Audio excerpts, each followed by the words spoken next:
देखो हम कक्षा 9 के विज्ञान का 4th चैप्टर पढ़ रहे हैं जिसका नाम है परमाणु की संरचना। तो इसमें हमने परमाणु के मॉडल्स देखे थे। परमाणु के 3 मॉडल दिए थे। एक तो थॉमसन का परमाणु मॉडल था, रदरफोर्ड का परमाणु मॉडल और बोर का परमाणु मॉडल। थॉमसन का परमाणु मॉडल किसने दिया था? थॉमसन ने, जिसके बारे में हम पढ़ चुके थे। इन्होंने क्या कहा था कि परमाणु है वो एक धनावेशित गोला है। क्या है? धनावेशित एक गोला है जिसके अंदर क्या होते हैं? इलेक्ट्रॉन जगह जगह धसे हुए रहते हैं, जगह जगह धसे हुए रहते हैं। ये उन्होंने क्या कहा?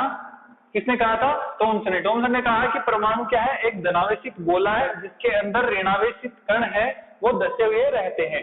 उन्होंने कहा, दूसरी बात उन्होंने कही कि जो धनावेशित है, धनावेश की मात्रा और ऋणावेश की मात्रा क्या होती है? एक समान होती है। यानी जैसे 5 ऋणात्मक है तो 5 ही क्या है? धनात्मक है। तो दोनों क्या हो जाएंगे?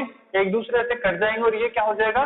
विद्युतीय उदासीन हो जाएगा। क्या हो जाएगा? विद्युतीय उदासीन, विद्युतीय उदासीन हो जाएगा, विद्युतीय उदासीन होता है। ठीक है, तो ये था थॉमसन का परमाणु मॉडल। आज हम पढ़ेंगे रदरफोर्ड का परमाणु मॉडल। तो रदरफोर्ड का परमाणु मॉडल क्या था? रदरफोर्ड ने कहा कि रदरफोर्ड ने क्या किया? एक सोने की पन्नी ली। क्या ली? एक सोने की पन्नी ली। ठीक है, ये एक सोने की पन्नी ली उन्होंने। तो उन्होंने ये सोने की पन्नी ली और इसके ऊपर क्या किया? एल्फा कणों का, क्या किया? एल्फा कण, एल्फा कणों की बौछार करी। ये क्या थे? एल्फा कण।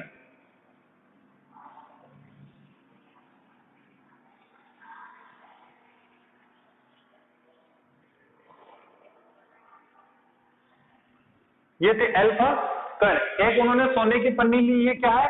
सोने की पन्नी।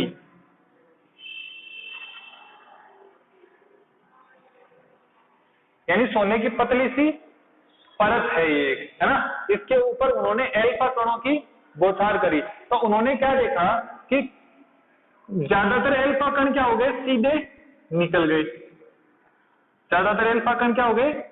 सीधे निकल गए।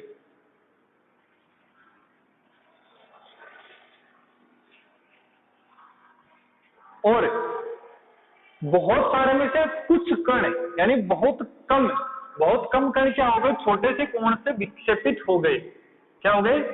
विक्षेपित हो गए। यानी छोटे से कोण से ये क्या हो गए? विक्षेपित हो गए। और बहुत सारे लाखों करोड़ों कणों में से कोई एक कण वो क्या हुआ कि जैसे ही टकराया और उसी दिशा में क्या हो गया? ये वापस लौट गया। यानी जिस दिशा से ये गया था उसी दिशा में वापस लौट गया। उन्होंने क्या, रदरफोर्ड ने क्या किया? एक सोने की पन्नी ली।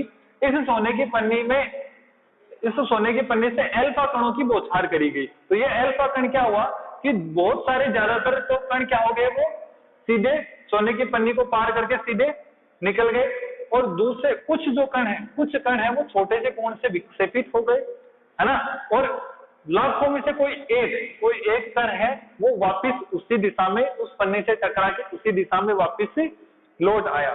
तो ये 3 चीजों उन्होंने कही। इन 3 चीजों के आधार पर उन्होंने कुछ निष्कर्ष निकाले, जो क्या थे वो हम देखते हैं।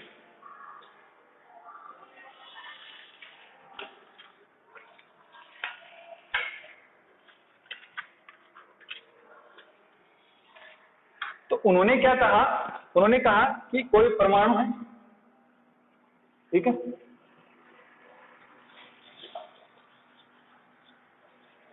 ये हमने एक परमाणु, ठीक है। तो उनका पहला जो पॉइंट था, उन्होंने कहा कि परमाणु का अधिकतम भाग है वो रिक्त होता है। परमाणु का अधिकतम भाग क्या होता है? खाली होता है। पहला उन्होंने क्या कहा कि परमाणु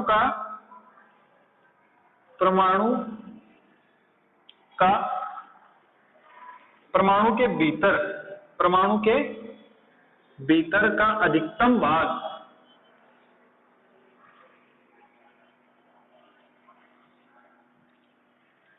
क्या होता है? खाली होता है।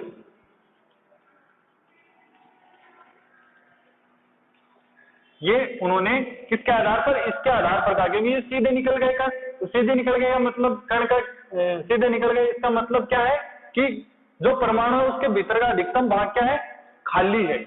और दूसरी बात उन्होंने कही कि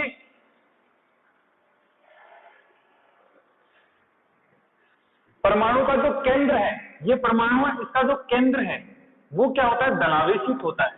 परमाणु का कण क्या होता है, धनावेशित होता है, जिसे हम क्या कहते हैं, नाभिक कहते हैं। क्या कहते हैं, नाभिक, जिसे हम क्या कहते हैं, नाभिक, और इंग्लिश में हम इसे कहते हैं न्यूक्लियस। ठीक है, और इस में परमाणु का लगभग संपूर्ण द्रव्यमान होता है। इस परमाणु का जो भी भार होता है वो इस नाभिक के अंदर ही होता है। इस परमाणु की तुलना में, यानी ये बाहर का जो परमाणु है इसकी तुलना में नाभिक बहुत ज्यादा छोटा होता है। ठीक है, उन्होंने कहा क्या क्या कहा, दूसरा पॉइंट उन्होंने कहा क्या कहा कि परमाणु है उसका जो धनावेशित है वो उसके केंद्र में होता है। परमाणु का जो धनावेशित है वो क्या होता है, जो केंद्र है वो धनावेशित होता है, और ये क्या होता है, नाभिक। इसे क्या कहते हैं, नाभिक, और नाभिक को इंग्लिश में क्या कहते हैं, न्यूक्लियस। और इसका अधिकतम भाग क्या होता है, खोखला होता है, और नाभिक है वो परमाणु की तुलना में बहुत अधिक छोटा होता है। ठीक है, नाभिक का आकार इस परमाणु की तुलना में बहुत छोटा होता है। और फिर उन्होंने कहा कि इलेक्ट्रॉन है वो नाभिक के चारों ओर गति करते हैं। इलेक्ट्रॉन क्या करते हैं, इस नाभिक के चारों ओर गति करते हैं। तो दूसरा पॉइंट क्या था कि इलेक्ट्रॉन नाभिक के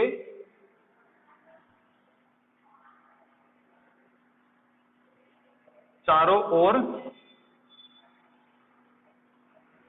गति करते हैं।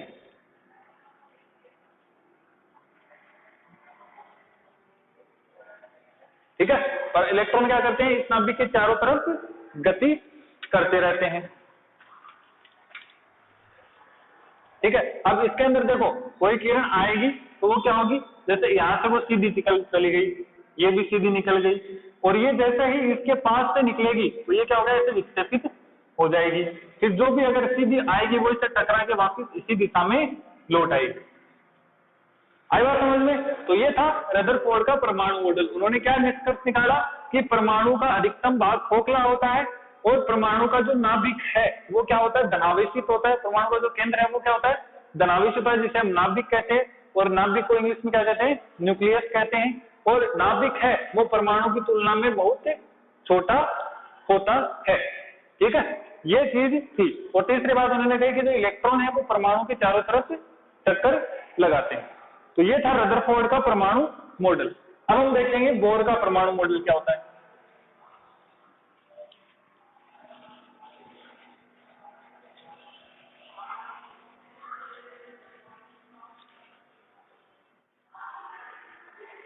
अब देखो बोर ने क्या कहा, बोर ने कहा, ये मिटा देता हूं मैं दोनों मॉडल ऊपर वाले,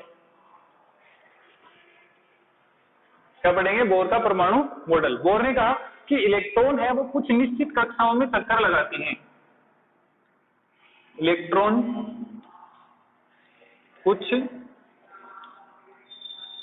निश्चित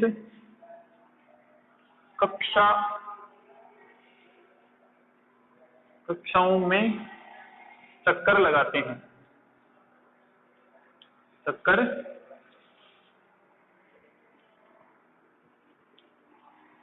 लगाते हैं। ठीक है, उन्होंने कहा कि बोर ने क्या कहा, बोर ने कहा कि जो नाभिक है उसके चारों तरफ इलेक्ट्रॉन है वो कुछ निश्चित कक्षाओं में चक्कर लगाते हैं। दूसरी बात उन्होंने कही कि इलेक्ट्रॉन जब इन कक्षाओं में चक्कर लगाते हैं तो इलेक्ट्रॉनों से ना तो एनर्जी निकलती है और ना ही वो एनर्जी लेते हैं, यानी ऊर्जा का एक तरह से विकिरण नहीं होता है, उनकी ऊर्जा नष्ट नहीं होती है। किसकी, इलेक्ट्रॉन की। तो इलेक्ट्रॉन जब, ये परमाणु है, ये नाभिक है पॉजिटिव, इसके चारों तरफ जब इलेक्ट्रॉन चक्कर लगाता है तो इसकी एनर्जी नष्ट नहीं होती है, यानी विकिरण नहीं होती है, ना ही एनर्जी बनती है और ना ही एनर्जी इसकी नष्ट होती है। तो जब इलेक्ट्रॉन इन कक्षाओं में चक्कर लगाता है तो क्या होता है कि इनकी जो एनर्जी है वो नष्ट नहीं होती है। अब जो जिन कक्षाओं में इलेक्ट्रॉन चक्कर लगाते हैं उन्हें हम ऊर्जा स्तर कहते हैं। क्या कहते हैं, ऊर्जा स्तर, या फिर एनर्जी लेवल कहते हैं। क्या कहते हैं, ऊर्जा स्तर। इन चारों तरफ जो भी परमाणु इनके अंदर गति करेंगे उन्हें हम क्या कहेंगे, ऊर्जा स्तर कहेंगे। जैसे ये है नाभिक और ये है एक कक्षा, ये इसके बाद में इसकी दूसरी कक्षा, ये तीसरी कक्षा, ठीक है। तो ये 3 कक्षा मैंने बनाई है। तो इन कक्षाओं को हम क्या कहेंगे, ऊर्जा स्तर कहेंगे। यानी जिन कक्षाओं में इलेक्ट्रॉन गति करेंगे, जिन निश्चित कक्षाओं में इलेक्ट्रॉन गति करते हैं बोर के अनुसार, उन्हें हम क्या कहते हैं, ऊर्जा स्तर कहते हैं। उन कक्षाओं को हम क्या कहते हैं, ऊर्जा स्तर कहते हैं। इन ऊर्जा स्तरों को निम्न नाम से लिखते हैं। इस ऊर्जा स्तर को हम K से लिखेंगे और दूसरे को L और इसको M, ठीक है। K, L, M और इसके बाद में जो कक्षा होती है इसको हम N से प्रदर्शित करेंगे। ये कक्षा बाहर वाली क्या कहलाएगी, M। तो इन कक्षाओं को नाम दिया गया। तो पहली कक्षा उसको K, दूसरी कक्षा L, तीसरी कक्षा M और चौथी कक्षा M। या फिर हम इनको लिख सकते हैं 1, 2, 3 और 4।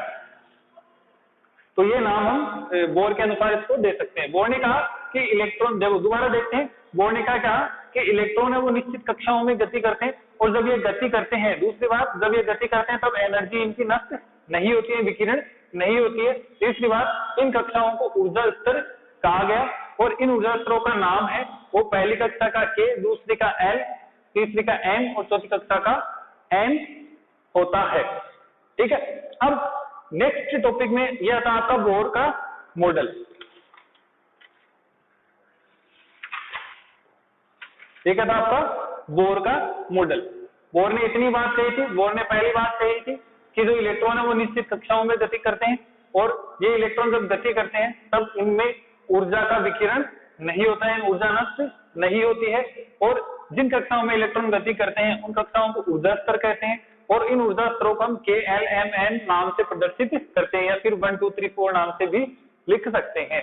अब इन कक्षाओं में कितने इलेक्ट्रॉन गति करेंगे, अधिकतम कौन सी कक्षा में कितने इलेक्ट्रॉन गति करेंगे, वो हम नेक्स्ट वीडियो में हम पढ़ेंगे।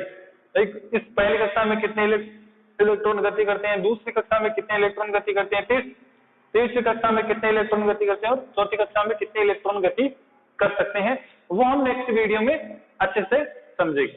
Okay, thank you. अगर आपको कुछ समझ में नहीं आए, तो मेरे से पूछ सकते हैं। और इस चैप्टर के 4 चैप्टर के परमाणु संरचना के जो भी आपके नोट्स हैं वो नोट्स आपको वीडियो के डिस्क्रिप्शन में मिल जाएंगे। और अगर आपको कुछ पूछना हो तो डिस्क्रिप्शन में मेरे नंबर दिए हुए हैं, वहां से आप मेरे से पूछ सकते हैं। Okay, thank you.